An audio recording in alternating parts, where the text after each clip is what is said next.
जय श्री कृष्णा। राधे राधे। बैसाख मास का छठा अध्याय। नारद जी कहते हैं कि हम एक ब्राह्मण और छिपकली का इतिहास कहते हैं। प्राचीन काल में हेमांग नाम का एक राजा इक्ष्वाकु वंश में हुआ। उस वंश के राजा ने अन्न दान नहीं किया, इसी से उसने चातक व छिपकली का जन्म लिया। वह निर्धन व निर्बल ब्राह्मणों की बहुत सेवा किया करता था, लेकिन विद्वान व तेजस्वी वेद पाठी ब्राह्मणों की सेवा नहीं करता था। जो वस्तु स्वयं सुलभ है उसका दान नहीं करता था। उसका कहना था कि दुर्लभ वस्तु का दान उत्तम होता है। वह ब्राह्मणों का बड़ा भक्त, किसी की निंदा न करने वाला, शत्रुओं पर विजय पाने वाला तथा जितेंद्रिय था। उसने इतने यज्ञ किए कि कुशाओं से पृथ्वी पर कुशा की कुशा दिखाई देने लगी। उसने गोभूमि तथा स्वर्ण का दान देकर अनेक ब्राह्मणों को प्रसन्न किया। कोई ऐसा दान नहीं जो उसने न किया हो, परंतु कभी बैशाख मास में जल दान नहीं किया।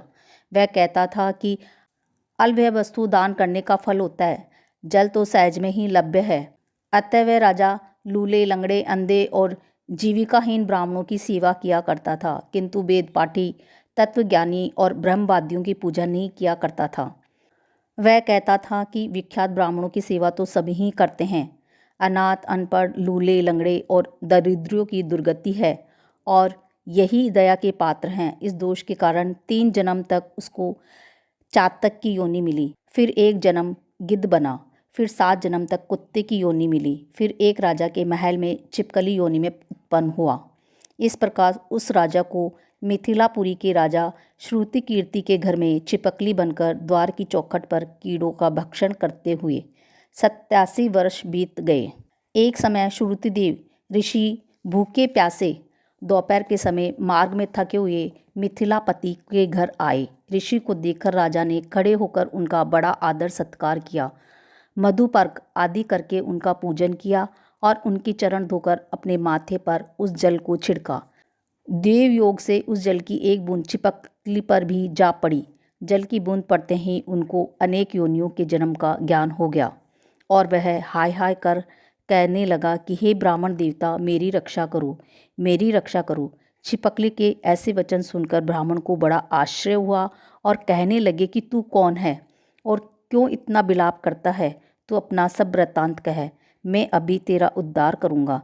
ऋषि के ऐसे वचन सुनकर वह छिपकली कहने लगी, हे ब्राह्मण, मैं इक्ष्वाकु कुल में उत्पन्न हुआ वेद शास्त्र का ज्ञाता था। मैंने अनेकों गोदान और यज्ञदान तथा बहुत से कुएं, तालाब और बावड़ी बनवाई, अनेकों दान किए और धर्म पूर्वक राज्य भी किया, तो भी मुझे स्वर्ग न मिला। 3 जन्म तक चातक और 1 जन्म तक कुत्ते की योनि में रहा, अब इस छिपकली की योनि में हूँ। यह राजा आपका चरणोदक छिड़क रहा था, उसकी एक बूंद मुझ पर गिर गई, जिससे मुझे पूर्वजनों का वृत्तांत स्मरण हो आया है और अनेक पाप नष्ट हो गए।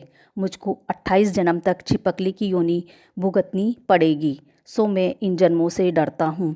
अब आप कृपा करके कहिए कि मेरी यह दशा कैसे हुई।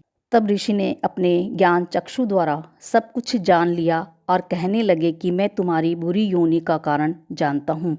तुम ध्यान देकर सुनो। तुमने भगवान के प्यारे वैशाख मास में कभी भी जलदान नहीं किया। तुमने जल सुलभ जान यह समझ लिया कि यह तो बिना मूल्य ही मिलता है और धूप व मार्ग के प्यासे ब्राह्मण को जलदान नहीं दिया। महात्माओं की अवज्ञा इस लोक और परलोक दोनों में दुखदायी है। सज्जनों की पूजा ही धर्म, अर्थ, काम और मोक्ष देने वाली है। इस प्रकार बहुत से कर्तव्य को नहीं देखते। जैसे मंद आदमियों की संगति से कुछ फल नहीं मिलता, वैसे ही तीर्थ और मूर्तियों से भी तत्काल कुछ फल नहीं मिलता, परंतु महात्मा तो दर्शन मात्र से ही पवित्र कर देते हैं। साधु सेवा से कोई सज्जन दुखी नहीं होता। तुमने न तो जलदान किया न साधुओं की सेवा की, इसी कारण तेरी यह दुर्गति हुई है। अब मैंने जो वैशाख में पुण्य किया है वह तुम्हें दूंगा, उसी की फल से तुम्हारी शांति होगी। इससे तुम्हारे भूत, भविष्य, वर्तमान तीनों कालों के कर्मों के संस्कार दूर हो जाएंगे। यह कह ऋषि ने जल स्पर्श कर एक दिन के वैशाख स्नान का फल उसको दे दिया।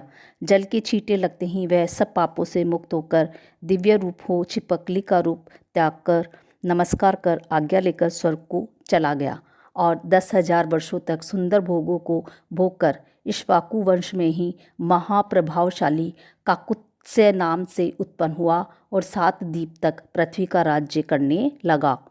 जय श्री कृष्णा। राधे राधे।